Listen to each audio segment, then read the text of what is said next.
Warriors, welcome. Do I have a treat for you today? I am so excited to bring you this week's guest. I know I'm excited every week when I come on the show. Why? Because I love you, but also because I truly put such time and effort into bringing you awesome material. And this woman is one that I have followed and really benefited from her work for at least 5 years. I should check. I have 3 of her books here, her most latest. I will dig into, but the oldest, it doesn't matter.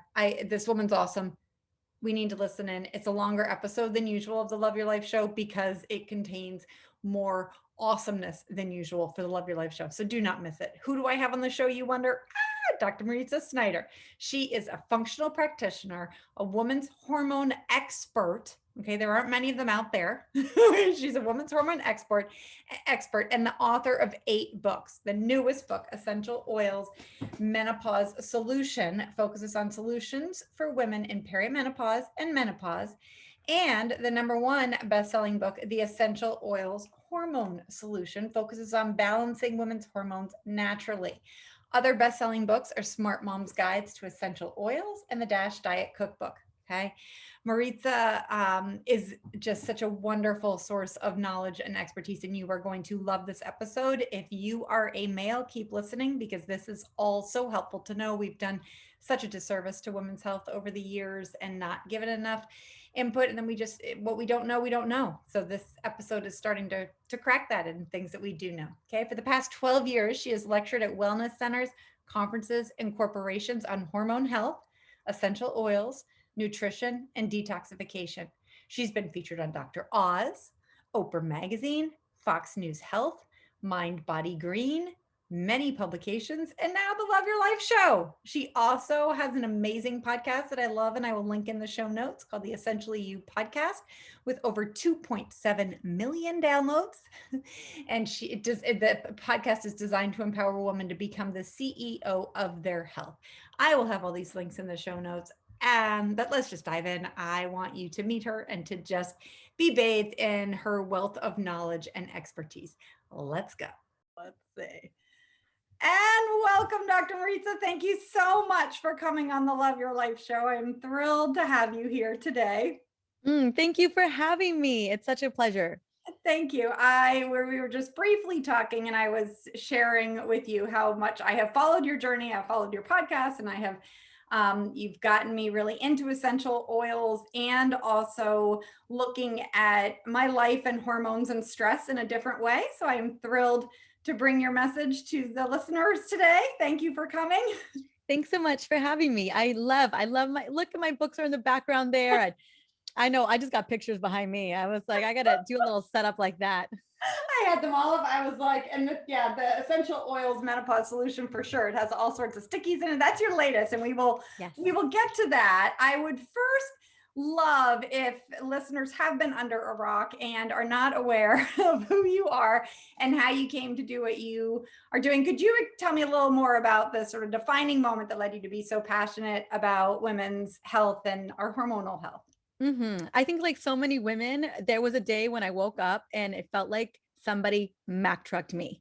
And I had been a stressaholic for over a decade and it had served me. I'm not going to pretend like there wasn't side benefits to the hustle, but ultimately running at that rate for that long and thinking that I could get away with it.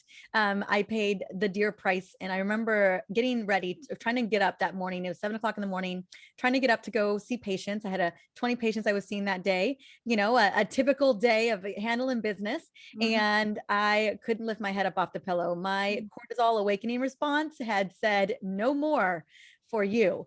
And so I remember kind of freaking out and thinking, oh my gosh, what have I done? It's the first thing that came to my mind. I'm like, oh no, what have I done to myself?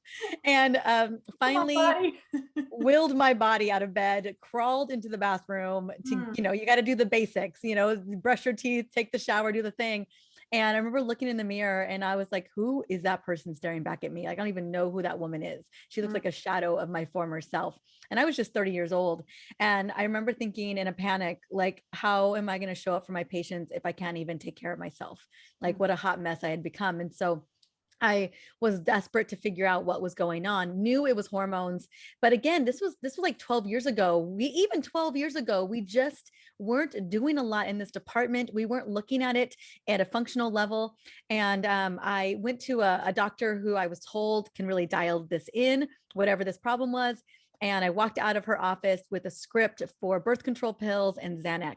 Uh, And I felt so just not only bummed, but just disillusioned about what was going to be offered to me, misinformed about what my thing was, and then ultimately just felt very hopeless and helpless at the same time. And I remember sitting in my car with these scripts, and I just a little bit of an outrage, but like also realizing that I had to figure this out by myself. I was like, I got to do the work. And luckily, I had been a scientist for many years prior to being a practitioner. So I was determined to figure out how to fix me. But then also, I knew that millions of women were walking into doors just like I was walking into and walking out with the same solutions. And I thought we just deserved better. And mhm. because I knew Xanax wasn't gonna, I didn't have anxiety. I had fatigue. I had chronic exhaustion. And and so I not dedicated the last 12 years of my life, literally every single day, waking up to get to the root cause of what's going on with us as women and finding simple ways to pivot when we find ourselves in a situation where our body is not working the way that we thought it would for us. For sure. And so the pill prescription for the pill was because you were having irregular cycles or Yeah, I don't, I think that's all her protocol, because that's the thing about, we have to recognize that sometimes our practitioners, our doctors aren't always great hormone experts, especially about a decade ago. I think Mhm. we've definitely are getting better. We're getting better over time. But I think she was like, okay, well, some of these things sound like, birth control could help. And some of these things sound like maybe she's anxious. So Right. here's what I got. And Yeah. that was basically what that was like. This is what I've got for you. And Yeah. here you go. Yeah. Well, and I am grateful that we are moving forward in these 12 years. I don't think we're anywhere close to where we're going. That's why I like having this on the show, because I was one of those women walking out of the doctor's office with the script of Xanax or Lexapro and the pill and like, and saying, okay, my partner I've almost said hysterectomy, which is not accurate. He's a man. What did he have? So I didn't have to worry about getting pregnant. I'm like, why? Vasectomy. Yeah. the, the other one. Well, I mean, they only, I mean, not to say that a vasectomy isn't Right. invasive, Yeah, but they're not removing all the parts. You know what I'm saying? Like for versus a sure. But hysterectomy. my only point is that I was like, I'm not concerned about getting pregnant. And she's like, no, you need the pill. And that is sort of the option there is an interesting discussion Yeah. that I hope that And we're we don't even, I will get on a soapbox and my level of outrage around hormonal birth control for any other solution outside of not conceiving, it Mhm. just drives me bonkers. Like, Well, and and I so think that's where we have growth because as I said, I work with a lot of parents and I work with even some middle school girls. And I know a lot of them, the alternatives they're given from their GP, not even, a yeah, doctor it's usually GP. Yeah. will say, here's the pill. And Yeah. for mothers who are concerned and nervous about their daughter, they're like, okay, great solution. Yeah, Uh, it's heartbreaking. There's a woman I interviewed a couple years ago, Dr. Sarah Hill, and she has a book on what hormonal birth control does to brains. And what a lot of people don't know is that women's brains, or both boys and girls, they're still developing until we're like 21, 22, maybe even a little bit later than that. And when we put girls on hormonal birth control in their teens, we literally are rewiring their circuitry. We're rewiring their neurotransmitters, their neuroplasticity, and we're changing their brain. And there's a lot of, I wouldn't even necessarily, you can call it fascinating if you like, but definitely concerning studies around hormonal birth control in girls who are being prescribed it as early as, 14, 15, 16 years old. And so very we really have to think about the repercussions of that type of medication for young girls. Yeah, so I will find that link to the Sarah Hill episode Yeah. in your podcast and put that in the show notes for Moms It who was are mind listening. blowing. I read the book and I was just like, oh my gosh. Because Okay. I went on to hormonal birth control when I was 19 to fix my period Yep. problems. And I think I lasted a year. Another stat that a lot of people don't know is that 50% of women who get put on hormonal birth control come off of it less than a year's time, because Mm, the symptoms and the side effects of hormonal birth control are just so intense, are so severe. mm. And usually, and what's really heartbreaking is when women come off of the pill, oftentimes the problem that they came on with is exacerbated. We're not looking at studies in terms of correlation between the pill and decreased fertility, but we do know that the pill does a major nutrient depletion, Mm. which can lend to issues in getting pregnant. So I always tell women at least wait 6 months, 9 months, ideally, before you start to try to conceive, Oh, because wow. we got to replenish the garden. We got to Mhm. and make sure that your ovulatory system and your menstrual cycle is back online. It Oh, takes so time. helpful. Yes. So So it's just, listeners, if you I need a know we're talking about a different phase in this phase, but I know, I but it is so helpful and it's necessary. And it is in this phase, women are still, in our 40s and 50s are going to the doctors and being told we'll get on the pill. And that's sort of the yes. solution there. I Absolutely. Yeah. And it's break. I would talk to women who are 60 years old who are like, I don't know if I went through menopause. I was like, huh? And they're like, well, I've been on the pill since I was 45. And I was like, what? A mm, lot of women don't realize that hormonal birth control, another thing, just real quick. I know we're not supposed to be spending time on this, but I think it's that the concentration of synthetic hormones in hormonal birth control are so much stronger than HRT, than hormone replacement therapy. mm, And the window for us, particularly for synthetic hormones, is really only the first 5 to 7 years after in menopause. And when we see after women you who, haven't had a period for a year. yes, and you could women, you could even be on. I'm not a big fan of synthetic hormone replacement. I bioidenticals. I have and we can share my philosophy on that in just a moment. But particularly, even synthetic HRT is a safer option than hormonal birth control for women in their 50s. Mhm. So I just wanted to just share that as well, because so many women are just, again, we're just placating women. We're just giving them a pill because they're dealing with, at the end, really what they're dealing with is perimenopause and estrogen dominance towards the end of perimenopause, and giving them a bunch of synthetic estrogen ain't doing anybody any favors, Mm. but we keep women on. We don't even think about taking them off. And there are much more concerning repercussions of being on synthetic hormone birth control pills into our 50s and 60s than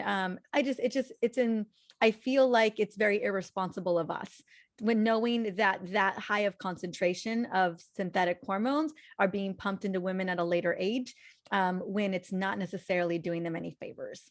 Yeah, well, and I appreciate that. And this is why I love doing this show and talking to people like you, because just I'm not trying to spread panic, but it's the Mhm. knowledge and just sort of that, like if listeners have a sort of like, oh, wait a minute, what is she talking about? There's a difference between the pill and HRT. Yes, there is. And there are other options for, both. Yes, there are. And Yes. because Yes, it there really, are. yeah, I mean, it really is when we are in whatever stage, whether you're 14 or 30 or 50 and you're struggling and you go into a doctor who we are taught to trust and they say, here's your pretty little pink pack of pills. This will help you.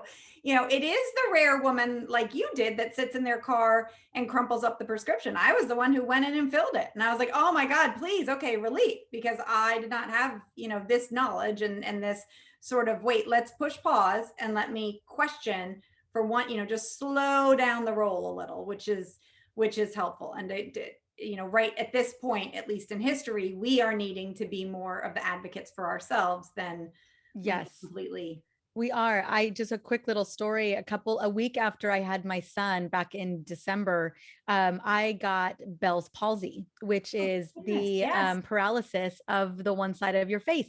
And initially, I didn't pick up. My husband kept taking pictures of me, and I couldn't. Wasn't smiling. I just thought it was. I was still You're traumatized by so the whole tired. You're experience. like, oh.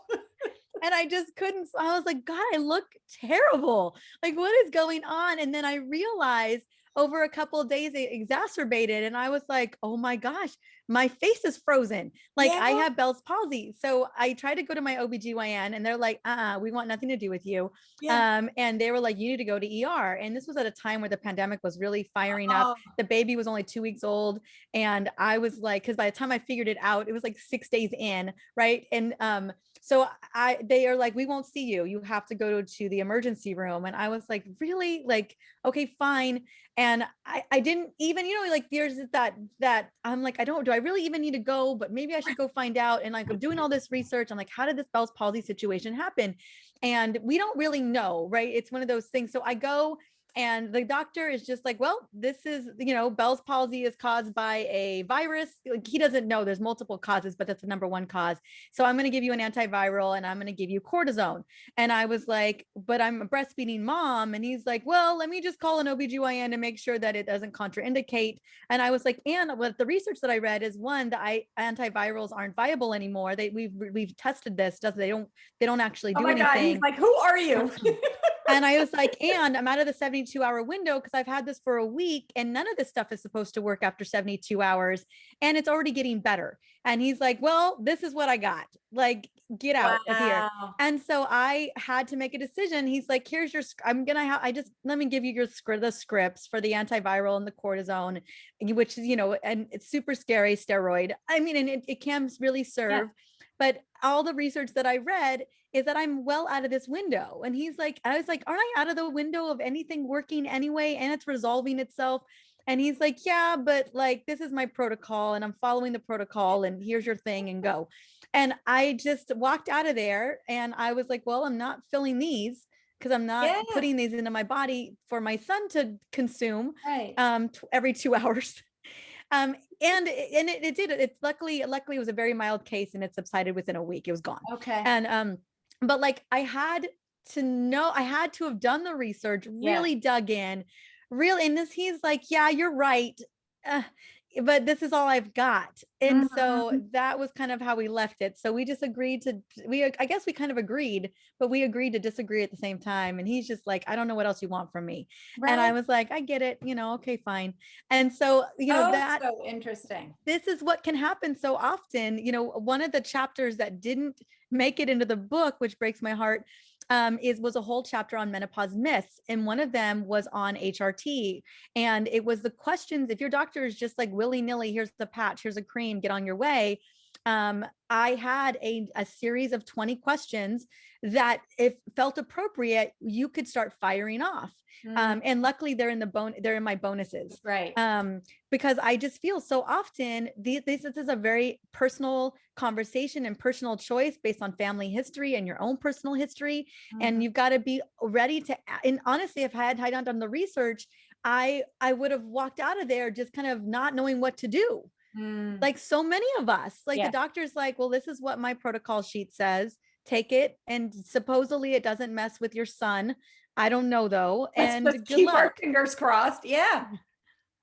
I mean, and I really give you credit, like 2-week-old nursing, low on sleep, and your face is half frozen, to know that you're 72 hours, to know these facts and to speak up for yourself is really helpful. And definitely you are the advocate that, we all want to be. And then on the off hours, we can get your books and read about them and help ourselves, because I like thinking it is sort of this discussion with the medical professionals, not okay, well, they said to do it, and so we're going to do it, because there is this lack of knowledge. Well, and especially when you're scared. I was scared. My face was frozen. Like, you know what I'm saying? Like I was definitely scared. And I just remember, like, you have to, like, get the fear kicks in. And he was scaring me too, and so it's hard. These are hard decisions to make. I didn't fill those scripts either. And I know I can see how so often we're in the office, we kind of get this kind of scary information, Mhm. and and we have to kind of disseminate out that information for ourselves, what is right and what doesn't feel right to us.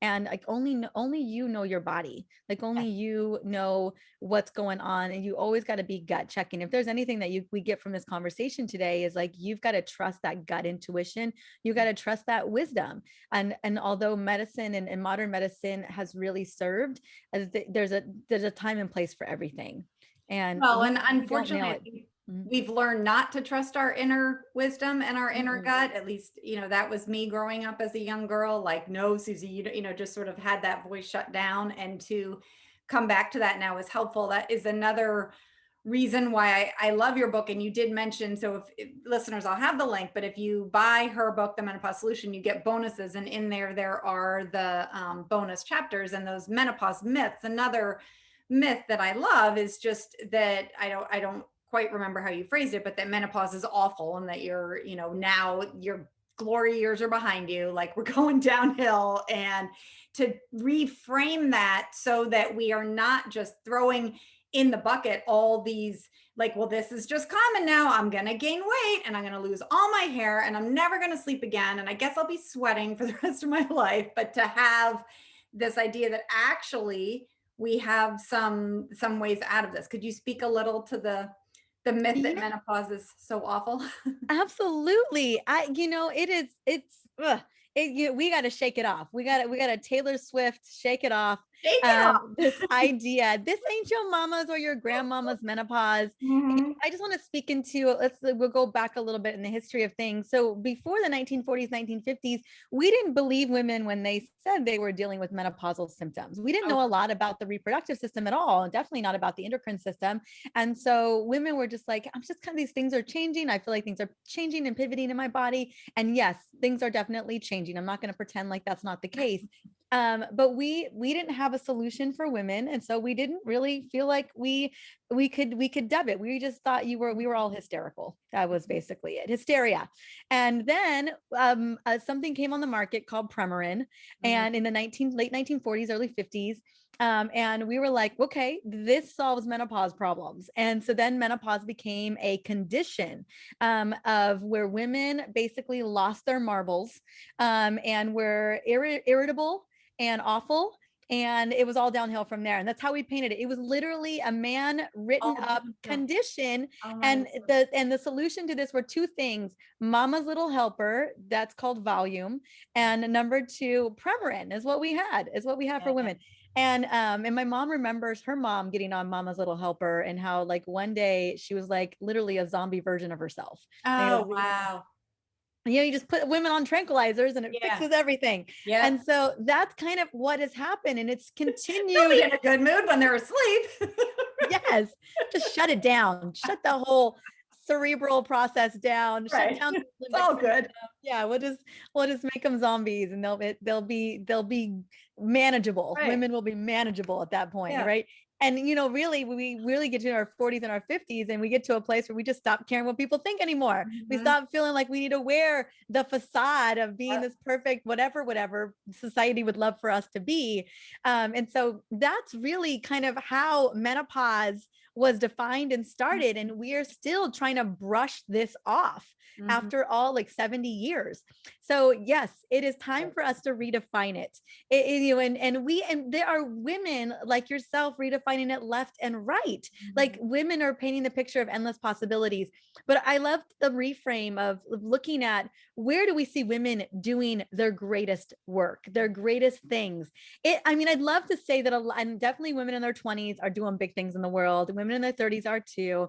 But we step into a greater wisdom. We step into a greater ownership of empowerment, of knowing ourselves, a deeper knowing that we get to leverage, that we get to use and get to put outward into the world. So Mhm. I would argue that where we are doing the biggest work in the world, women are in their 40s, 50s, 60s, and beyond. I mean, Ruth Bader Mhm. Ginsburg, Oprah, like, you have so many opportunities, Brene Brown, Mhm. like there's just so many like women doing big things. Mhm. With when we really are like, we start to really take an assessment of who we are, and we realize the work that we want to do. and we have the energy. Like, think about the menstrual cycle. What an energetic process it requires to run every single month. And then pregnancy. I was crawling on the floor in my first trimester. Like, I was like, oh, this is like chronic fatigue syndrome again, all over again, except that I'm pregnant. And then birth. What a marathon. And then postpartum. Oh my gosh, another marathon. Like, the energy that it requires for us. Raising of the kids and the thinking of all of it. Absolutely. My youngest now is 16, turning 17 in about a week. Congratulations. I'm like, woohoo.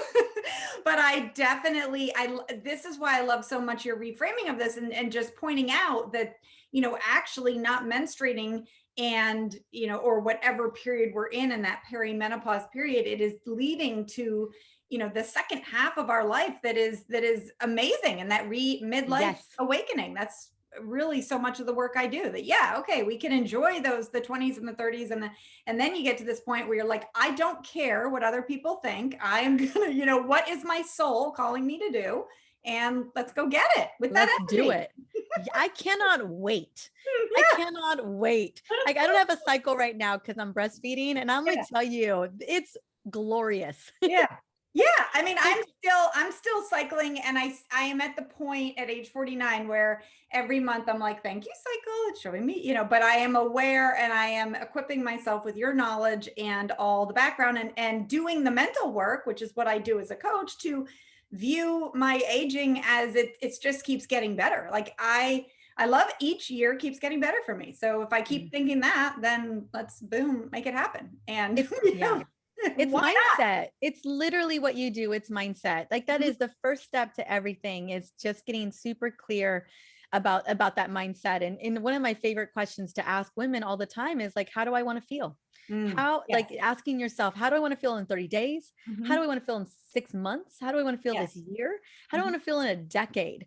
And then we get to reverse engineer the physiology around that. And that's the beautiful thing, is that our bodies, yes, they're shifting. Yes, they're changing. Hormones are shifting and changing, but we get to shift and change with them. We know enough about the science of physiology and metabolic flexibility that I'm not going to say that it just happens. No. We got to do it. We got to do the stuff. But I promise it is worthwhile 100% to be healthy and have that vitality. Well, and to feel better. Like, how do I want to feel when I'm thinking about aging? Like, depressed and sad, or excited and energized? Exactly. Exactly. That's why I love your work, to add the facts to it. That, like, yes, I can do the mindset, because people always think, oh yeah, just choose that thought, Susie, but we do. And then there's also all this research and, knowledge as to how to make it happen. Yes.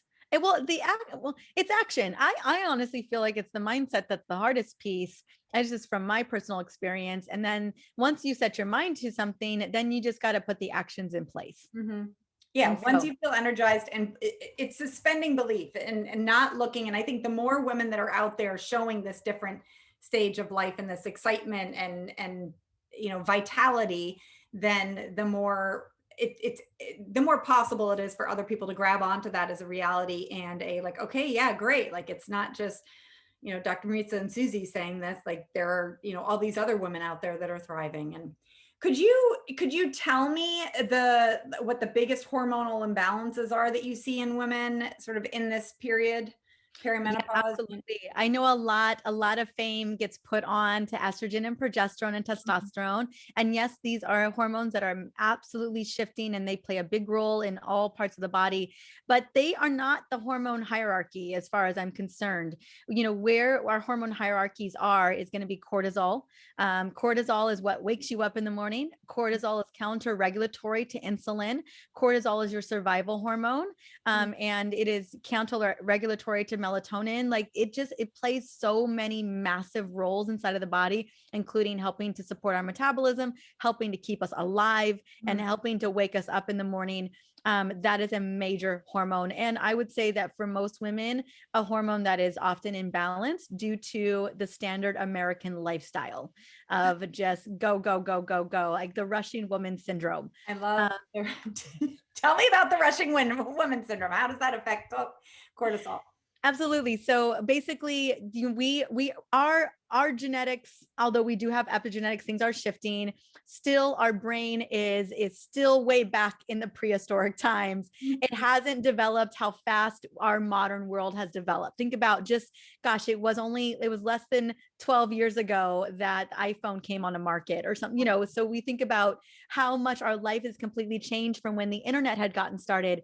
And so when we look at all of that, the brain isn't moving that fast evolutionarily, and it is always responding to what we think is a stressor.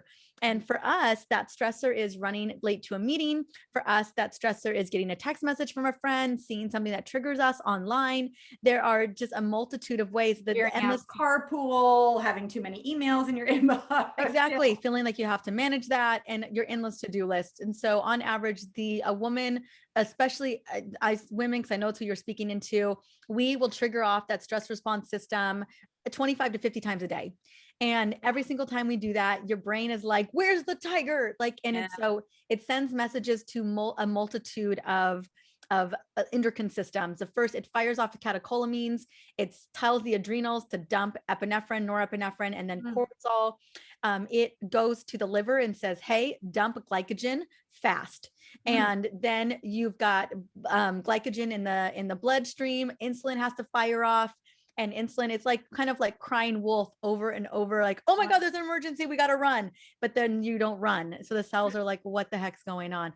And then the last hormone that gets fired off as well is going to be your thyroid hormone. Your brain tells the thyroid, we need T3 stat because we need your metabolism to kick because we're about to run. And Mm. so that is the cascade that happens when we 25, 50 times a day fire off the stress response mode. And then we don't close the loop because we never knew we opened the loop to begin with. And so this begins basically it sends us into a major survival mode that over time wears on our cellular resilience and metabolic resilience. And what that leads to is cravings, it leads to belly fat, it leads to overwhelm, it leads to burnout, and eventually, potentially, it could lead you on the floor like it led me on the Yeah. floor that one day when I was 30. And that is so often, especially out throughout the pandemic, that is what we're seeing more than ever. And then it trickles down to our reproductive hormones. We're seeing a lot of women with inconsistent cycles, shortening of their cycles, shortening of the luteal phase, low progesterone levels, estrogen dominance. Mm. And then that leads to things like fibrocystic breast, dense breast, migraines, heavy bleeding, and a multitude of PMS symptoms. None of this is like, oh, I'd like that, please. Like we're on a menu. And I, this is what I hear from women, just exhausted, worn out. I had Gemma Hartley on the podcast a while ago. She wrote a book called Fed Up and Women's Emotional Labor. And it Yeah. is really important to note that us doing it all and us not asking for help in certain ways or just building up, not setting the boundaries and not asking for what we need takes a toll on our physical health. That, I see a lot of women in this rushing woman syndrome and this sort of superwoman, like, Yeah. let's do it all. And it is time to lay that cape down before we are lying down, I guess. Yeah, it's a fascinating time. I feel so grateful that I get to stand on the shoulders of my mom. Mm. And because she was in the corporate world in the 80s and the 90s Oh, wow. and really fought to get to become a COO or in a CFO. It took her decades to get there, and she more than once was missed a promotion for a man, was Mm. paid less than men, and I was like, I don't want anything to do with the corporate world. I want to run my own business. I can make my own money. Like if anything I learned from my mama is like, I don't know about that. But I also, we have women who have these incredible rock star careers Mm. and families and all the things, and so we right now we are having it all. Yeah. But And. yeah, and we have them, and we have a lot of masculine energy because in order to play in this world, we kind of had to play by the male rules. Mm. And so now here we are, with a lot of it on our plates. And yeah, we haven't figured out how to outsource or how to ask for more help. And we're doing the work of everybody. We're doing all the jobs. Like Yeah. if it wasn't that mothering and motherhood was its own talk about, labor and job. My gosh, it's such, now that I'm a mom, I'm like, holy moly, I had no Mhm. idea. Like, I have just, my reverence for women is just exponential to what it was when it already was, what it was so big. And I think to myself, I don't know how we do it all. But it's no surprise to me that we're burned out on the other side of it. And we're trying to now figure out how to navigate all of this all at once. And so I think that's where we're at right now is we took on all of it. We weren't allowed to have the careers, and now we get to have them. We weren't allowed to have it all, and now we get to have it all. And how do we manage all of that? And how do we manage it in our own energy? And that's where we're at right now. And so it's no wonder by the time we get to our 40s and 50s, we're just like, what the heck just happened to us? This Well, is and I really the think first our bodies are Yes. noticing. So you Yes. mentioned the connection between cortisol and insulin. Could you dive into that a little more? Because that is something I was not aware of. Oh But yeah, absolutely. So your body will respond to, like, you're eating cupcakes all day long and right. you never had a cupcake. You never had. So how that Okay. works is that cortisol. Great. ah, yes. Um, you're just like, couldn't I just have the cupcakes? Yeah, like, come on. I'll be stress-free and eat the cupcakes. Absolutely. So, initially, how the relationship between insulin and cortisol works is that it's counter-regulatory, which is great. Cortisol actually keeps insulin in check. And what a lot of people don't know about insulin is it's a fat storage hormone. And what that means is it's telling the liver to take in as much glucose as it can, while the muscles and other cells are doing it as well. But when the liver is overburdened with too much glycogen, it converts it to triglycerides and stores it in adipose tissue. And the adipose tissue is in the abdominal area usually, but it also can be within the liver. That's why we see a lot of women with fatty liver disease or fatty liver issues, even as early as our early 30s.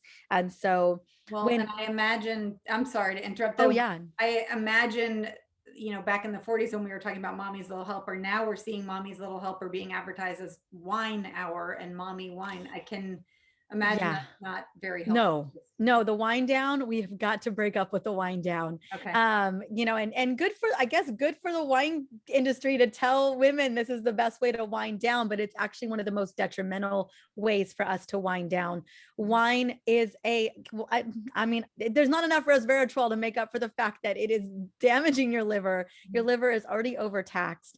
It's poking holes in your gut. It's disrupting the microbiome. And most importantly, it is soaring insulin levels. And so what happens when you drink alcohols, especially those couple of glasses of wine, it's adding up. It is adding up on your gut, your liver, but most importantly, it's firing off insulin because of the blood glucose that happens, and you're creating insulin resistance. Now, we already have a natural tendency to insulin resistance because of the cortisol problem, and because when we naturally decline estrogen and progesterone in our 40s, those are estrogen sensitive protective.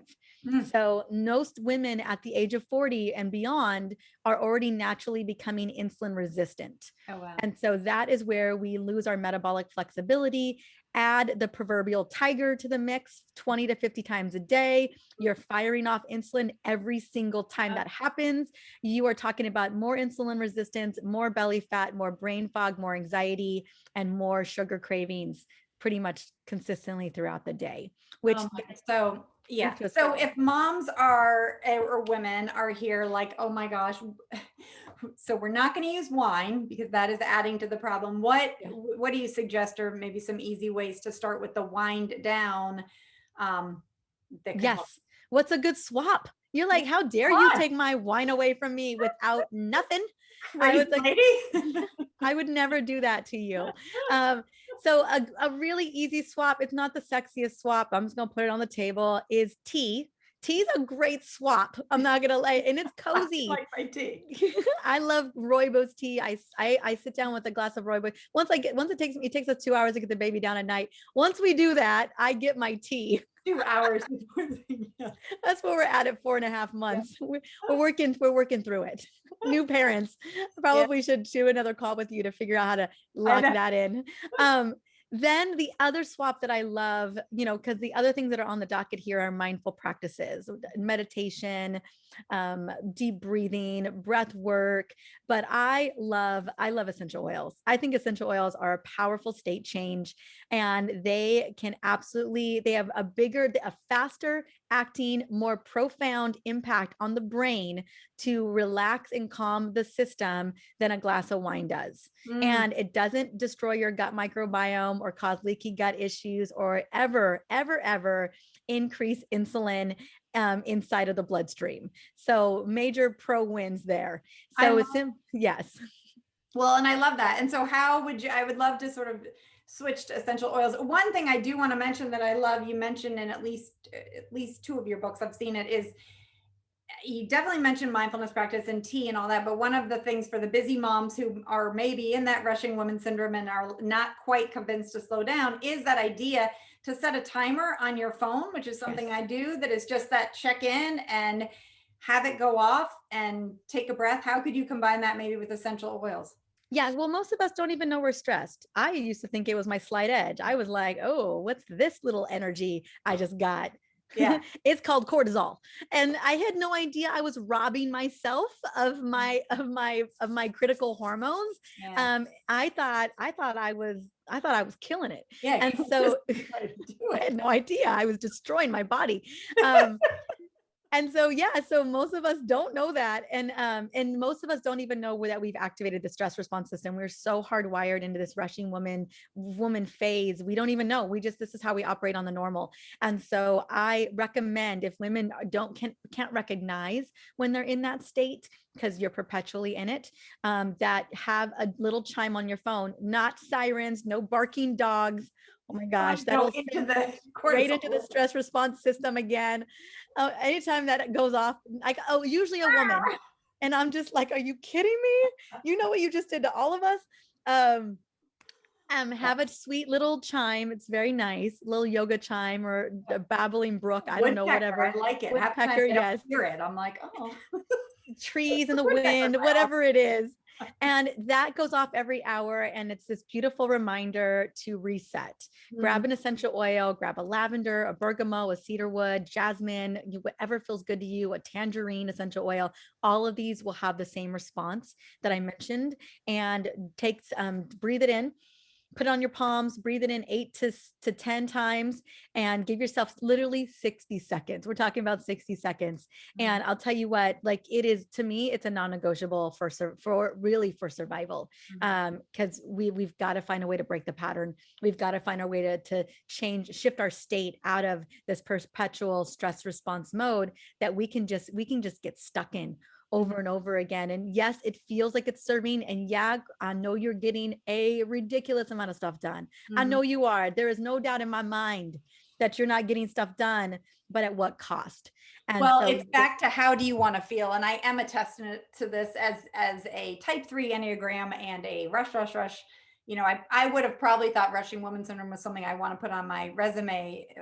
But in 2016, I chose to just meditate for 1 hour. I'm sorry, 1 minute a day. Like I just said, 1 minute a day. And I was like, I an hour? noticed go, girl.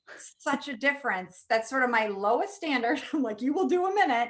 And so any little amount counts. So, you know, I call my listeners warriors. If my warriors are out there listening to say like, oh yeah, timer in 60 seconds, that's not going to do anything. BS, it will. So try it and get back to us if it doesn't do anything, but I promise it will. And if you add in that inhalation of the essential oil, it makes it even better. So thank you very much. Yes. The other thing to think about real quick is just boosting oxytocin levels. So kiss your partner for 6 seconds, hug a baby, hug your puppy or your dog, meet up with a best friend and hug them.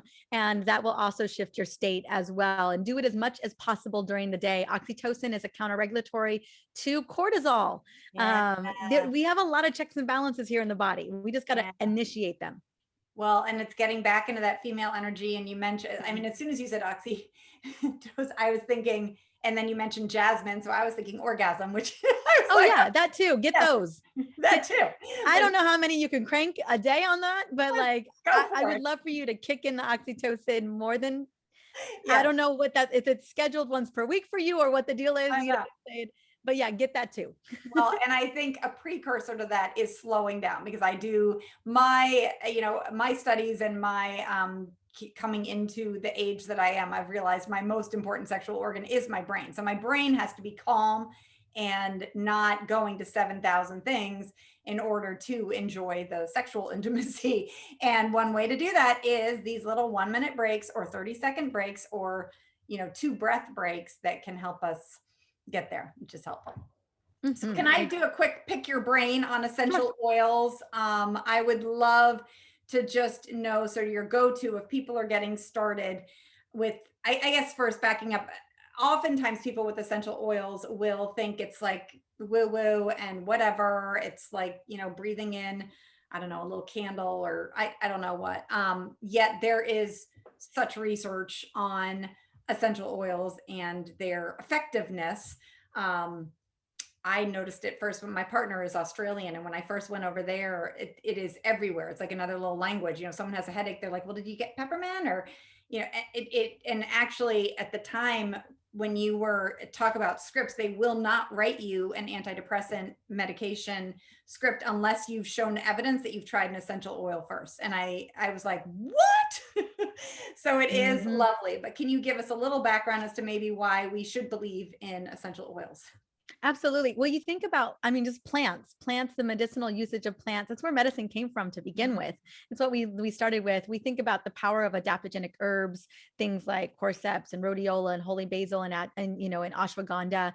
We think about the plants that we consume. We know that broccoli is good for us because of the sulforain. You know what I'm saying? Like there's so much great research in there. The polyphenols that are in dark chocolate and blueberries and the catechins that are available in green tea extracts. Like this is all, or what the anti-inflammatory properties of turmeric. Now, what if we could just take some of that power and capacity and transfer it into an essential oil? And that's basically what essential oils are. Efficiency for you. I mean, yeah, busy women. Yeah. And there is such great research on essential oils. An example of that is lavender. And lavender is given, especially in Europe and Australia, internally as an anti-anxiety medication. It's been shown to be as efficacious as Prozac or Xanax. In some cases, even more so, without the side effects or concerns there. And so I love that so much. And so, yes, the efficacy of essential oils using plant-based chemical constituents, the way that those chemical constituents act on receptor sites inside of the body is really profound. So breathing in a lavender essential oil goes straight into the limbic system and has a profound impact. It binds to receptor sites in the amygdala, the hippocampus, and the hypothalamus. And what we know, when you breathe in a lavender or a bergamot or cedarwood or patchouli essential oil, all of these have been studied, that we will lower, literally within a matter of 60 seconds, lower blood pressure, lower pulse rate, and serum cortisol levels instantaneously. And so that is just one little example of how that works. And it's the linyl acetate and the linalool chemical constituents that bind to those receptor sites and basically send a safety signal to the brain saying everything is okay. We can turn off the survival system mechanism right now because there is no tiger behind you. Oh, I love it. I love it. I really do. Yeah. So thank you. They have been a savior for me, and I have slowly been over the years redoing my medicine cabinet. So now my boys, my son just had a muscle strain and he was like, where's the Panaway, or where's like, they are not looking for the other chemicals. They're looking Absolutely. for, which is This awesome. should be our first response, response system. I have a kink in I'm sleeping with a baby. It's a hot mess of a situation. So my neck is already a mess. It's been a mess since I was a little girl. And I use oils like peppermint and frankincense and lavender to calm down that inflammation. Like every little things that come up, little digestive things, little, even with Kingston, he's got a couple little teeny skin things, little. And so we're using, highly diluted Roman chamomile and lavender on his little, and it's amazing how fast it just clears up. And so, yeah, so I just want to just all the ways that we can use them. My Smart Mom's Guide really goes into a lot of that. Smart Mom's Guide is, if anyone's watching this on YouTube, Smart Mom's Guide, get it, because it is super. I don't want to gloss over how important it is to get 100% pure essential oils. I think you use doTERRA, I use Young Living, but not to just get it at Trader Joe's or Target, but to get the real pure, because if you're using it in this way, you want to make sure that the US is not adding chemicals to it. And then to make sure, what I heard you say is peppermint on you. And then I just want to make sure that listeners are getting the book so that they know you don't put peppermint on directly you. on. Right, No, exactly. it's Although in a roller. I did put frankincense on some age spots, like straight on it for, I think it was like 2 weeks, and they're gone. So it is like, I love it. So just quick, sort of essential oils questions for you. I would love to know, what is your go-to for brain fog? Oh my gosh, peppermint's one of them, because peppermint research demonstrates too that peppermint will increase oxygen capacity by 7%, which is huge, and sends oxygen to the brain. Your mitochondria love that so much. Also, rosemary has 1,8-cinnalol, which boosts acetylcholine, which is a cofactor for mitochondrial function, which boosts alertness, focus, and concentration. So love those two. And then limonene, which is a monoterpene inside of any citrus oil, is phenomenal for helping to boost serotonin, which is an activation neurotransmitter, which gets you productive. So those would be my three. I do have brain fog remedies and blends, but those are three oils that make the magic happen. So I put in rosemary, tangerine, and peppermint into my diffuser this morning. Like, that's sort of my go-to. I know, I'm like, yay. So awesome. How about, what would your essential oils be for sleep? Oh, so my top 5 list is Clary Sage, the Beyonce of hormone essential oils, but she's phenomenal also for sleep and relaxation. Lots of great research on Clary Sage for sleep and insomnia. Lavender, clearly that oil. Roman chamomile, it's so calming and great for babies, as I mentioned. And then cedarwood is my other favorite, and vetiver. And my combo for literally knocking, like the TKO, knocking you out from mental chatter, constant racing mind, to asleep in no time, is vetiver and lavender in a diffuser. All right. I had vetiver for a while in my diffuser. Now I use cedarwood and lavender, but anyhow, I love cedarwood too. And cedarwood's cheaper than vetiver, because it is hard. So thick, Mariza. I'm always so like, thick. Come on.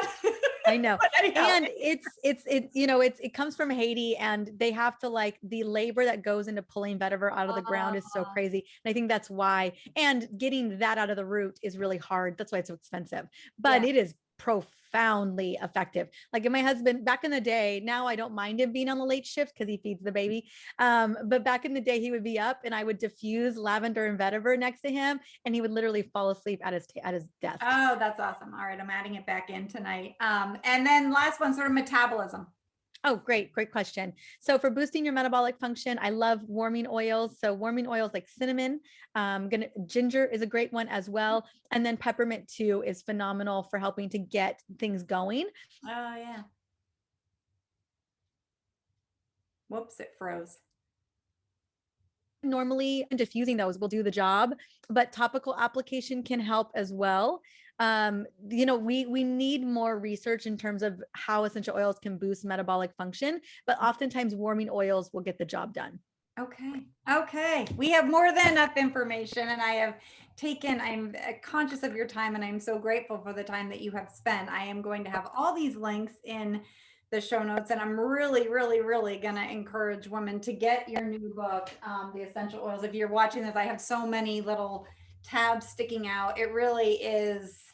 It is one. You give a 21-day hormone balancing program in there. You walk us through self-care rituals. You give us more than 75 recipes and protocols. And then if you get it, I will have the bonuses in the show notes, because then you have those extra. You're just overly generous, and your spirit of helping women and changing the way that we are approaching menopause and aging and health care in general is something that I honor, and I thank you for.